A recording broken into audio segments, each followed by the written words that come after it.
What's up, guys? Welcome back to the channel. Just wanted to make a video. I haven't made one in a while because I have been bag holding SPY. I have been holding SPY for the last month and it's been super busy, so I haven't made a video, but I think it's important to talk about now. My average price is 428. I bought up here for the breakout, which was obviously not working out well. Didn't follow a stop loss, was down thousands of dollars and just decided to hold. Because long term, I was thinking I would get a bounce much sooner, but I was wrong. But I wanted to bring this up because I'm going to sell out hopefully tomorrow if we can get a retest of this 200 EMA at 430. So that's what we're looking at. I want to bring up this video just to beware that the SPY was 383 at its low, double bottomed here, and then double bottomed here with minimal selling here because look at this red candle, not a lot of selling here. More buyers came in and then it passed the 9 and the 20 EMA and now it's looking like it's going to retest the 20 EMA. But the 200 EMA, which is this green line, is well respected within trading. So it's only right if it's going to come up, retest, and then sell off and then maybe break through. But none of us can predict the future. And looking at the 6-month chart, our RSI is 54. And I just want to be careful because I was watching today and I was actually going to sell and take even a little bit of bigger loss, but I decided to hold, still holding my entire position. And it held at the 407, which was important. It held that 9 EMA. So because it held, I said, you know what, let me just let it sit and watch. Let's see where it goes. So I'm going to give it a chance. Hopefully tomorrow I can sell out of my position and start over with a clean slate again. But I just wanted to bring this up because the market was obviously bearish, as everybody knows, and it's just good to be aware of where the 200 EMA is. So if you're going to day trade it, it looks like potentially we could have some bullishness, and then this is going to be your main window at 430, 431. So just wanted to bring that up to attention, and I didn't follow my rules. I should have taken the loss, but I didn't, my ego got in the way, and hopefully I get saved this time. But, I bought that breakout. Let's just go back like 10 days ago. I think it was 1 month ago I had this position.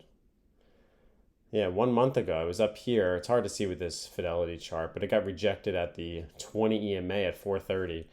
And I was buying the breakout, and that was just a bad buy. And then I just watched it sell off. So definitely something to think about. The SPY is approaching resistance at 430, and it looks beautiful. As long as it keeps selling above the 200 EMA on the 1-day chart, we'll be okay.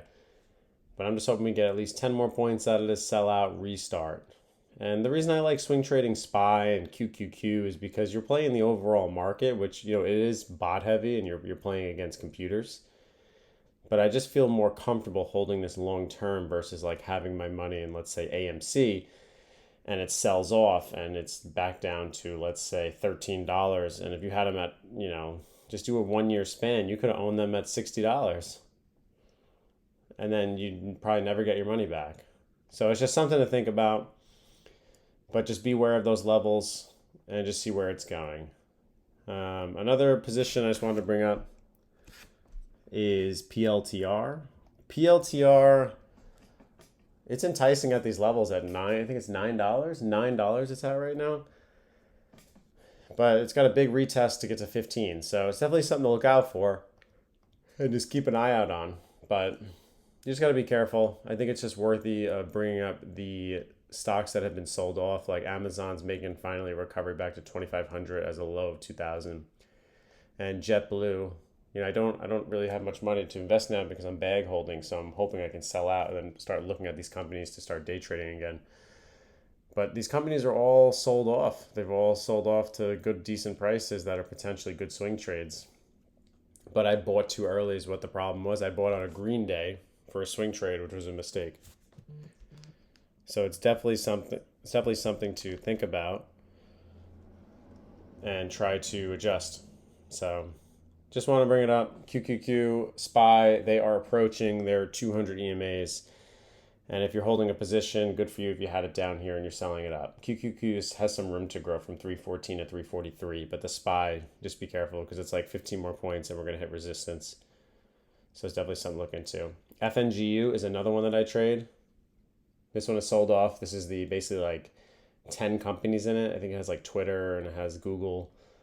Massively sold off $2 to $10 down from 50, and it's even worse if you look at like 2 year span. I think it was like 90 at one point. Yeah, oh no, I'm sorry, it was 50. Yeah, so 50 down to $10. So potentially they're not showing signs of reversal, but this is potential here because look, it's trading above on the 1 year chart. It's trading above the EMAs, the 9 and the 20, and look at that 200 EMA of retest 24. So it is a potential swing trade. It's showing that direction's finally in the favor. Now we'll see if it actually holds. So that's all I wanted to show you. When direction's in your favor, it's easier to trade. And even things like the triple leverage QQQ is starting to show leverage, is trading above these 200 EMAs.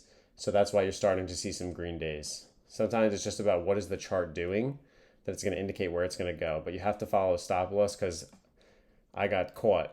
I tried playing the SPY thinking direction was in my favor. And it just sold off. It hit that right here at this 200 EMA. And it retest right here and then just sold off. So definitely something to think about.